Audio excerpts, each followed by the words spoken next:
In the late 1960s, a mysterious killer began a reign of terror in Northern California. He taunted police, baffled code breakers, and left behind a trail of fear and puzzles. He called himself the Zodiac. Half a century later, his true identity remains one of America's greatest unsolved mysteries. It began on December 20th, 1968. Betty Lou Jensen and David Faraday were parked on Lake Herman Road. A few hours later, their bodies were discovered, shot execution style. 6 months later, another couple was attacked at Blue Rock Springs Park. Darlene Ferrin was killed. Michael Mageau survived and described the shooter. Then came the letters. On August 1st, 1969, the San Francisco Chronicle, Vallejo Times-Herald, and San Francisco Examiner each received a letter. The killer confessed and demanded his cryptogram be printed, or more would die. He signed off with a strange symbol, a circle with a cross through it, and gave himself a name. This is the Zodiac speaking. When the killer penned the phrase, "This is the Zodiac speaking," he did more than give himself a name. He created a persona, a brand, a myth. And with that phrase, he ignited a new era of terror. This wasn't just a murderer. This was someone who craved attention, who saw himself as larger than life, an author writing his story in blood and ink. The letter he sent to the San Francisco Examiner on August 4th, 1969, began with that line. He wrote, "This is the Zodiac speaking. In answer to your asking for more details about the good times I had in Vallejo." He continued to describe the murders in detail, including facts only the real killer would know.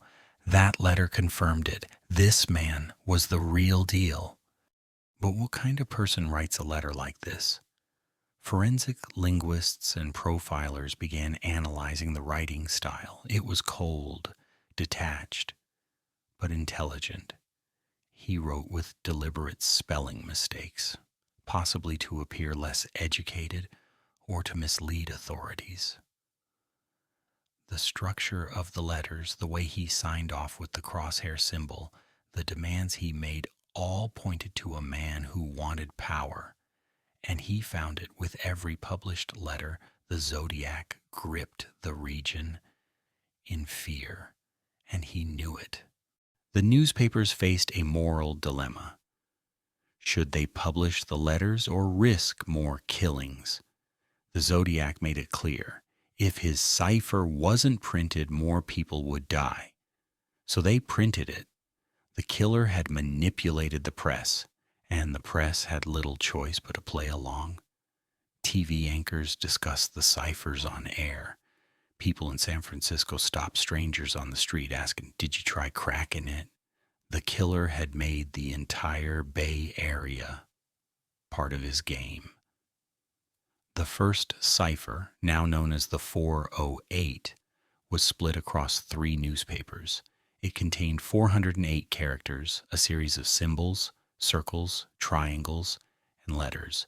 The Zodiac dared readers to solve it. He wrote, "If you do not print this cipher, I will go on a kill rampage." It wasn't law enforcement who cracked it. It was Donald and Betty Hardin, a high school teacher and his wife, working at their kitchen table in Salinas, California. The message revealed something horrifying. "I like killing people because it is so much fun. It is more fun than killing wild game in the forest because man is the most dangerous animal of all." There was no name, no apology, just obsession, and a clear indication. This was not about money, revenge, or jealousy.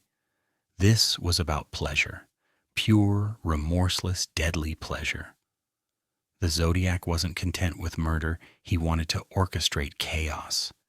Each letter was carefully timed, often sent days or weeks after the killings, sometimes before a story had even hit the news. He demanded that people wear Zodiac buttons, threatened to blow up school buses, and described bombs he claimed were planted across the Bay Area. One letter read, "School children make nice targets. I think I shall wipe out a school bus some morning. Just shoot out the front tire and then pick off the kiddies as they come bouncing out." As the letters increased, so did public panic. The San Francisco Police Department, the FBI, and dozens of smaller agencies began chasing leads, but the Zodiac gave no fingerprints, no usable DNA, and never used the same weapon twice. Each letter forced the police to react. Sometimes he included pieces of evidence, a bloody shirt from a victim. Other times, he teased fake clues like announcing future crimes that never happened. The killer had turned the police into puppets and the media into his mouthpiece. It was a warm Saturday afternoon, September 27th, 1969. College students Brian Hartnell and Cecilia Shepard had driven to Lake Berryessa. They had no idea that someone was watching them. Around 6:30 p.m., a man appeared, dressed in black, with a strange symbol on his chest, a circle with a cross through it, and a hood covering his face. He held a gun. He told them he'd escaped from prison. He said he needed money and a car to flee to Mexico. Calm, even polite at first, but he carried a pre-cut length of rope.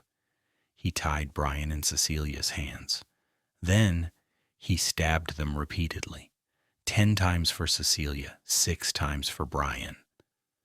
As Cecilia lay bleeding, the killer casually walked back up the hill to Brian's car and used a black felt pen to write on the door, "Vallejo, December 20th, 1968, July 4th, 1969, September 27th, 1969, 6:30 by knife." Cecilia died 2 days later. Brian survived and became one of the only people to speak with the Zodiac and live. 2 weeks later, on October 11th, 1969, the Zodiac changed tactics. This time he went to the city and killed a man just doing his job. Paul Stine was a 29-year-old cab driver. At 9:55 p.m., he picked up a passenger near Union Square in San Francisco. Minutes later, in the upscale neighborhood of Presidio Heights, Stine was shot in the head at point-blank range. This time, the killer didn't vanish into the woods. He calmly stepped out, took Paul Stine's wallet, keys, and tore off a piece of the cab driver's bloody shirt. As a trophy, 2 teenagers in an upstairs window witnessed it all. They called the police. Patrol cars were nearby. But then, a tragic mistake.